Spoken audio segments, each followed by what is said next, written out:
एक 16 साल की लड़की होती हैं, वो जैसे तैसे रोड पर पहुंचती हैं और रोड पर पहुंचने के बाद वो चिल्लाने लगती हैं, वो रोने लगती हैं। आसपास के लोगों को जब वो देखती हैं तो उसे मदद मांगने की गुहार लगाती हैं, उसे ये कहती रहती हैं कि कोई मुझे पुलिस स्टेशन ले चलो, मुझे पुलिस से मिलना है, मुझे पुलिस से बात करनी है। वो ज़ोर ज़ोर से चिल्ला रही होती हैं, वो रो रही होती हैं। जब आसपास के लोग जब उस लड़की की बातें सुनते हैं तो उसके पास आकर उसे पूछने की कोशिश करते हैं, तो वो लड़की एक ही बात की रट लगाई हुई होती है कि आखिर मुझे पुलिस के पास ले चलो, मुझे पुलिस से बात करनी है, मुझे पुलिस थाने जाना है। जब आसपास के लोग जब उसे पूछने की कोशिश करते हैं, जब वो एक ही रट लगाई हुई रहती है, तभी आसपास के लोग पुलिस को इस बात की जानकारी दे देते हैं। पुलिस अपनी टीम के साथ उस लड़की के पास पहुंचते हैं, उसे लड़की से पूछने की कोशिश करने लग जाते हैं, तो वो लड़की कुछ भी नहीं बताती हैं, बल्कि एक ही बात कह रही होती हैं कि मुझे पहले पुलिस स्टेशन ले चलो, उसके बाद सारी जानकारी मैं आप सभी को बताऊँगी। पुलिस वाले उस लड़की को उठाकर थाने लेकर आ जाते हैं, जिसके बाद उसे बिठाकर उसे पूछताछ करने की कोशिश करते हैं। फिर वो लड़की जो कहानी सुनाती हैं, उसके बाद पुलिस के भी पैरों तले ज़मीन खिसक जाती हैं और वो सोचने पर मजबूर हो जाते हैं कि एक 16 साल की लड़की के साथ ऐसी घटना भी हो सकती है। आखिर उस लड़की के साथ ऐसा क्या हुआ था, पूरी कहानी इस वीडियो के माध्यम से आप सभी को विस्तार से बताऊँगा। नमस्कार दोस्तों, मैं रमजान सैय्या और आज की सच्ची घटना जो मैं आपको सुनाने जा रहा हूँ। दरअसल बिहार का एक ज़िला लगता है बेगूसराय और यहीं पर एक थाना लगता है बखरी थाना। यहीं के आसपास एक छोटा सा गांव होता है, उस गांव का नाम नरेल घाट होता है। लेकिन इस कहानी की शुरुआत होती है बिहार का एक ज़िला लगता है सीतामढ़ी और वहीं की रहने वाली लाड़ो, जिसकी उम्र उस वक्त 13 साल के आसपास की होती हैं। लाड़ो पढ़ने में काफ़ी ज़्यादा होशियार होती हैं, लेकिन उस परिवार के अंदर वो इकलौती बेटी होती हैं अपने माँ बाप की। लेकिन उस घर परिवार के अंदर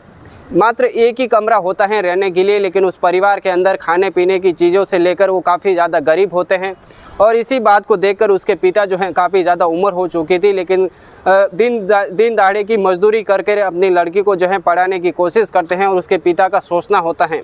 कि आखिर मेरी लड़की पढ़ लिख कर बड़ी हो जाएगी, कुछ एक नौकरी पा जाएगी, बड़ी अफसर बन जाएगी, जिसके बाद इस परिवार के अंदर सब कुछ ठीक हो जाएगा। उसका एक सपना होता है, इसीलिए अपनी लड़की को वो पढ़ा रहे होते हैं। लड़की भी अपने पिता से वादा करती हैं कि आखिर मैं पढ़ लिख कर मैं बड़ी हो जाऊंगी, मैं एक नौकरी पा जाऊंगी, मैं एक सरकारी अफसर बन जाऊंगी, जिसके बाद अपने आप को जो है संभाल लूँगी, मैं आपको भी संभाल लूँगी। इसी तरीके से उस घर परिवार के अंदर चल रहा होता है। उस परिवार के अंदर कमाने का सोर्सेज काफ़ी कम होता है, लेकिन उस परिवार के अंदर खुशियाँ काफ़ी ज़्यादा होती हैं। धीरे धीरे वक्त बीतता है, वक्त बीतने के साथ 2024 आ जाता है। जैसे ही 2024 आता है तो लाड़ो के जो पिता होते हैं वो बीमार रहने लग जाते हैं। जैसे जैसे वो बीमारी होने लग जाती हैं, जैसे जैसे उसे अस्पताल के अंदर उसका इलाज करवाया जाता है, तो जितने भी पैसे होते हैं वो सब कुछ ख़त्म हो जाता है। अब उस परिवार के अंदर खाने पीने की चीज़ें अब बिल्कुल भी नहीं बची थी। उस घर परिवार के अंदर गुजारा करना काफ़ी ज़्यादा मुश्किल होने लग गया था। लाड़ो की जो माँ होती हैं वो धीरे धीरे जो है पास के पड़ोसी लोगों के आसपास घरों के अंदर वो झाड़ू पोछे का काम करने लग जाते हैं, जिसके बाद वो जितने भी पैसे कमाती हैं वो लाड़ो को जो है खिलाती पिलाती हैं, अपने पति की भी सेवा कर रही होती हैं। धीरे धीरे वक्त बीत रहा होता है, वक्त बीतने के साथ पूरे 6 महीने बीतते हैं। अचानक लाड़ो के पिता की मृत्यु हो जाती है। अब उस परिवार के अंदर इतने भी पैसे नहीं होते हैं कि आखिर लाड़ो के पिता का जो है अंतिम संस्कार भी कर दिया जाए। जब इस बात का पता आसपास के लोगों को लगता है तो वो भी जो है अंतिम संस्कार के लिए राजी हो जाते हैं और लाड़ो के पिता का अंतिम संस्कार कर देते हैं। अब उस परिवार के अंदर खाने पीने की चीज़ एक भी नहीं थी, जिसकी वजह से लाड़ो और लाड़ो की माँ काफ़ी ज़्यादा परेशान होने लग जाती हैं। एक दिन लाड़ो की माँ एक डिसीजन लेते हैं और वो सोचती हैं कि सीतामढ़ी जो रेलवे स्टेशन में, उस रेलवे स्टेशन पर जाकर भीख मांगेंगी और भीख मांगने के बाद जितने भी पैसे वहाँ से मिलेंगे वो पैसे लेकर जो है अपनी बेटी को जो है खाने पीने का उसे सामान ला कर देगी, वहीं से जो है वहाँ गुजारा करेगी।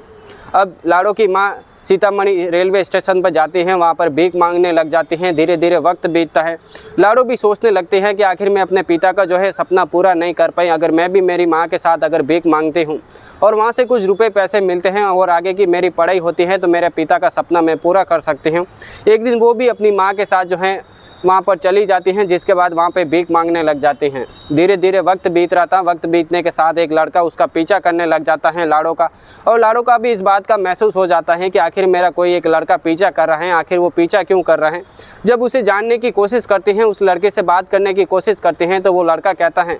कि तुम तो दिखने में काफ़ी ज़्यादा सुंदर हो, तुम पढ़ लिख कर एक अच्छी अधिकारी बन सकती हो, पढ़ लिख कर तुम कुछ और कर सकती हो, तुम अपनी माँ के साथ यहाँ पर भीख मांग रही है, मुझे बिल्कुल भी अच्छा नहीं लगता है और मैं चाहता हूँ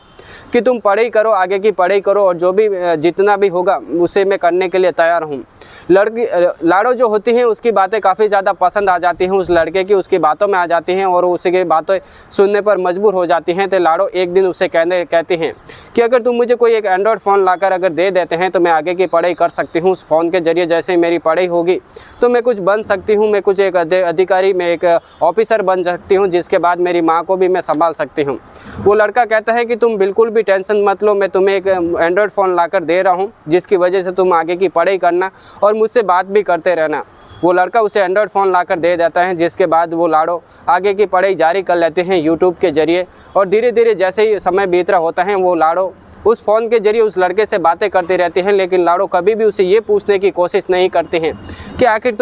तुम्हारा नाम क्या है, तुम कहाँ पर रहते हैं। उसे एड्रेस वगैरह पूछने की बिल्कुल भी कोशिश नहीं करती हैं, क्योंकि लाड़ो अब काफ़ी ज़्यादा उस लड़के से खुश रहने लग जाती हैं, उससे बातें करने लग जाती हैं। वो लड़का उसे कहता है कि मैं तुम्हें इतने ही नहीं, इससे ज़्यादा जो है मैं तुम्हें एक नौकरी पर लगा देता हूँ, जिसके बाद तुम्हें 2 घंटा काम करना होगा और 2 घंटे काम करने के बाद बाकी के 10 घंटे तुम पढ़ाई कर सकती हो और आगे की जो है तुम अपने पिता का जो है सपना पूरा कर सकते हो। अब वो लड़के काफ़ी ज़्यादा खुश हो जाते हैं और उस लड़के से कहने लग जाते हैं कि आखिर तुम्हें वो जॉब मुझे दिलाना चाहते हैं तो बहुत ही जल्दी मुझे दिला सकते हैं, मुझे काफ़ी ज़्यादा ज़रूरत है। वो लड़का कहता है कि जिस दिन मैं तुम्हें फ़ोन करूँगा तुम्हें मेरे पास आना होगा, मैं तुम्हें लेकर चलूँगा और फिर मैं तुम्हें एक अच्छी जॉब दिला दूँगा, जिसके बाद तुम अपनी माँ को भी बता देना, तो मेरी माँ को भी काफ़ी ज़्यादा खुशी होगी। लेकिन इससे पहले तुम्हारी अपनी माँ को जो है बिल्कुल भी नहीं बताना है इसके बारे में। तो वो लड़की राज़ी हो जाती है और एक दिन वो लड़का उसे लाड़ो को फ़ोन करता है और लाड़ो को फ़ोन करके कहता है कि तुम्हें सीतामढ़ी स्टेशन पर आना होगा, जिसके बाद हम यहाँ से बेगूसराय जाएंगे, वहाँ पर तुम्हें एक जॉब दिला दूंगा, जिसके बाद तुम अपने घर पर आकर अपनी माँ को बता देना। अब वो लाड़ो वहाँ से तैयार हो जाती है, सीतामढ़ी स्टेशन आ जाती हैं, जिसके बाद उस लड़के के साथ ट्रेन में बैठकर बेगूसराय आ जाती हैं,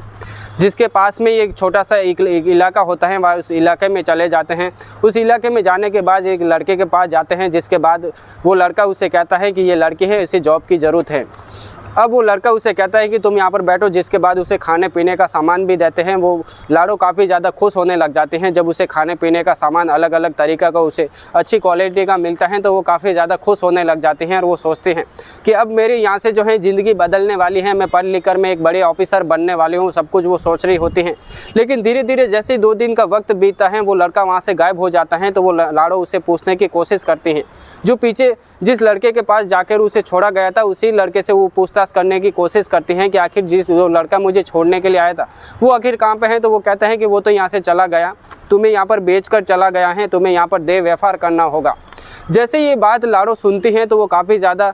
मजबूर हो जाती हैं रोने पर और उसे माफ़ी मांगने लगती हैं, उसे पैर पकड़ने लगती हैं कि आखिर मुझे छोड़ दीजिए, मैं यहाँ पर बिकने के लिए नहीं आई थी, बल्कि मैं यहाँ पर एक काम के लिए आई थी, मुझे जो है काम के अंदर बेला फुसला कर यहाँ पर लाया गया है। जिसके बाद वो कहते हैं कि मैं इस तरीके का काम बिल्कुल भी नहीं करूँगी, मैं देह व्यापार का काम यानी मैं वेश्यावृत्ति का काम कर नहीं सकती हूँ, मुझे मेरी माँ के पास जाना है। जब ऐसी वो बातें करने लगते हैं तो वो लड़का उठता है, उसे बेल्ट से पीटने की कोशिश करता है, उसे काफ़ी ज़्यादा पीटता भी है और पीटने के बाद उसे कहता है कि तुम यहाँ पर बिक चुकी हो, तुम्हें देह व्यापार का काम आखिर करना ही होगा। जब ये बातें जब वो सुन रही होती हैं तभी वो उठती हैं वहाँ से और एक औरत के पास जाती हैं, उससे कहती हैं कि ये लड़का मुझे काफ़ी ज़्यादा पीट रहा है, मुझे बेल्ट के ज़रिए से मार रहा है, आखिर मैं ये काम करना नहीं चाहती हूँ। तो वो लड़की उससे कहती हैं कि जो लड़का तुझे मार रहा है वो काफ़ी ज़्यादा बहरम है, उसका नाम अब्बास खलीफा है, ये तुझे मार मार कर जो है घायल कर देगा, उसे बिल्कुल भी दया नहीं आती है। जब ये मानने लगता है तुम्हें इस काम को जो है करना ही होगा, अब अगर ये काम तुम नहीं करोगे तो तुम्हें ये मार कर ख़त्म कर देगा और तुम्हें जैसे ही ख़त्म कर देगा तो तुम अपनी माँ के पास भी नहीं जा पाओगे, अपनी माँ की जो है देख रेख भी नहीं कर पाती। अब वो लाड़ो काफ़ी ज़्यादा परेशान होने लग जाती हैं, वो सोचते हैं कि आखिर ये लड़का मुझे अगर मार भी देगा तो मैं अपनी माँ से मिल नहीं पाऊँगी और आगे की जो है ज़िंदगी मेरी माँ के साथ गुजरेगी नहीं। तो वो जो है इस देह व्यापार के अंदर शामिल हो जाते हैं।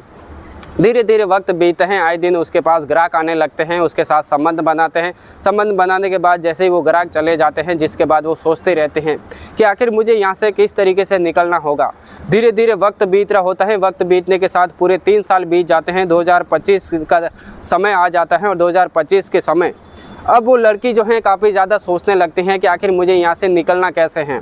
लेकिन वो लोग भी सोचने लग जाते हैं कि आखिर पूरे 3 साल बीत गए हैं और 3 साल बीतने के अंतराल ही कभी लाड़ो ने यहाँ से भागने की कोशिश नहीं की है, कभी यहाँ से ऐसा उनको महसूस नहीं होता है कि लाड़ो यहाँ से जाना चाहते हैं। उस एरिया के अंदर रहती थी, उस इलाके के अंदर जैसे ही वो रह रही थी वहाँ पर घुल मिल जाती हैं और पूरी तरीके से घुल मिल जाती हैं। तो जो लोग उसके ऊपर जो नज़र लगाए हुए होते हैं, अब वो नज़र लगाना बिल्कुल भी बंद कर लेते हैं। 12 दिसंबर 2025 का दोपहर का समय होता है और दोपहर के समय जो है नमाज का टाइम हो जाता है, यानी शुक्रवार का दिन होता है। तो वहाँ से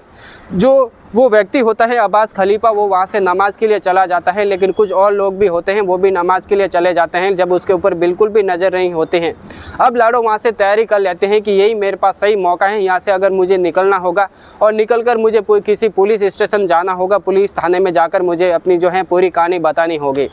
वहाँ से लाड़ो किसी तरीके से उस जंगल से निकल जाती हैं। उस एरिया से निकलने के बाद वो जब निकल रही होती हैं तो वो आसपास के जब लोगों को देखते हैं तो वो काफ़ी ज़्यादा खुश हो जाती हैं और पहली बार अपने आप को जो है वो आज़ाद महसूस कर रही होती हैं, क्योंकि पूरे 3 साल से वो वहाँ पर बंधक बनाया रखा था। उसके साथ जो है वेश्यावृत्ति का काम किया जा रहा था। जैसे वो लोगों को देखती है तो पहले तो काफ़ी ज़्यादा खुश हो जाती हैं, जिसके बाद एक आशा पोखर के आसपास वो जो है चली जाती हैं, यानी सालोन दुर्गा एक मंदिर होता है, मंदिर के आसपास एक सड़क होती है, उस सड़क के पास जाकर वो रोने लग जाती हैं, चिल्लाने लग जाती हैं। उससे कहती हैं कि मुझे कोई पुलिस के पास ले चलो, मुझे जो है पुलिस से बात करनी है, पुलिस के अलावा मैं किसी से बात नहीं करूँगी, क्योंकि वो लाड़ो डर रही होती हैं कि आखिर अब्बास के लोगों को जब इस बात का पता लग जाएगा तो वो मुझे फिर से पकड़कर थाने में लेकर जो है उस इलाके में लेकर चले जा सकते हैं, जिसकी वजह से वो सिर्फ़ और सिर्फ पुलिस के पास जाना चाहती थी। जब आसपास के लोग इस बात को सुनते हैं, कोई उसमें से पुलिस को फ़ोन कर देते हैं, जिसके बाद डीएसपी जो कुंदन कुमार होते हैं अपनी टीम के साथ उस लड़की के पास पहुंचते हैं। जब उसे पूछताछ करने की कोशिश करते हैं तो वो लड़की कुछ भी नहीं बताती हैं, बल्कि वो ये कहती हैं कि पहले मुझे पुलिस स्टेशन ले चलो, उसके बाद मैं सारी कहानी बताऊंगे। तो कुंदन कुमार उसे पुलिस स्टेशन लेकर आ जाते हैं, जिसके बाद एसपी मनीष उसे पूछताछ करने की कोशिश करते हैं। जब वो लड़की अपनी सारी आपबीती उनको सुनाने की कोशिश करती हैं तो पुलिस के भी पैरों तले ज़मीन खिसक जाती है, जिसके बाद वो सोचने पर मजबूर हो जाते हैं और देखते ही देखते ये कहानी सोशल मीडिया पे भी काफ़ी ज़्यादा वायरल होने लग जाती हैं। जब वो कहानी सारी बताने की कोशिश करती हैं पुलिस वालों को, तो पुलिस वाले इस बात को मानकर तैयार हो जाते हैं कि आखिर तुम्हारे साथ जिसने भी गलत किया है उसे कड़ी से कड़ी सज़ा मिलेगी और अब्बास खलीफा जो कि आशा पोखर का रहने वाला है उसे बहुत ही जल्दी गिरफ्तार कर दिया जाएगा और गिरफ्तार करने के बाद उसे जो है हमेशा हमेशा जेल की सलाखों के पीछे भेज दिया जाएगा। आशा पोखर का रहने वाला अब्बास खलीफा हमेशा ही जो है पुलिस को इस तरीके की बातें करता था कि हमारे पास जो है आर्केस्ट्रा है, इस एरिया के अंदर मेरे पास आर्केस्ट्रा रहते हैं जो अलग अलग जगहों पर नाचने के लिए जाते हैं, उसका रहने वहने का जो इंतज़ाम है सब कुछ मैं ही करता हूँ। ये सारी जानकारी पुलिस को गलत देता है, जिसके बाद पुलिस कहते हैं कि इसके खिलाफ काफ़ी कड़ी कार्रवाई की जाएगी और कार्रवाई के बाद उसे हमेशा हमेशा के लिए जेल की सलाखों के पीछे भेजा जाएगा। आज की कहानी सुनाने का मकसद हमें किसी को ठेस पहुँचाना नहीं, किसी को तकलीफ़ पहुँचाना नहीं। जो 13 साल की लड़की होती है लाड़ो, उसका नाम जो है काल्पनिक होता है, इसका नाम हमने बदल कर लिया है क्योंकि हम नहीं चाहते हैं कि इसके साथ कुछ गलत हुआ है और आगे जाकर अगर इसका ओरिजिनल नाम लिया जाएगा, ओरिजिनल फ़ोटो आप सभी को बताई जाएगी, उसके जो है काफ़ी ज़्यादा और बदनामी हो सकते हैं, जिसके लिए हमने इसका फ़ोटो भी काल्पनिक लिया है, इसका नाम भी हमने काल्पनिक लिया है। इसी तरीके की अगर आप क्राइम की स्टोरियाँ सुनना चाहते हैं तो हमेशा सुबह हमारी एक नई वीडियो आती है, तो इस वीडियो को लाइक और चैनल को सब्सक्राइब करना बिल्कुल भी मत भूलना। तब तक के लिए दीजिए हमें इजाज़त। जय हिंद दोस्तों।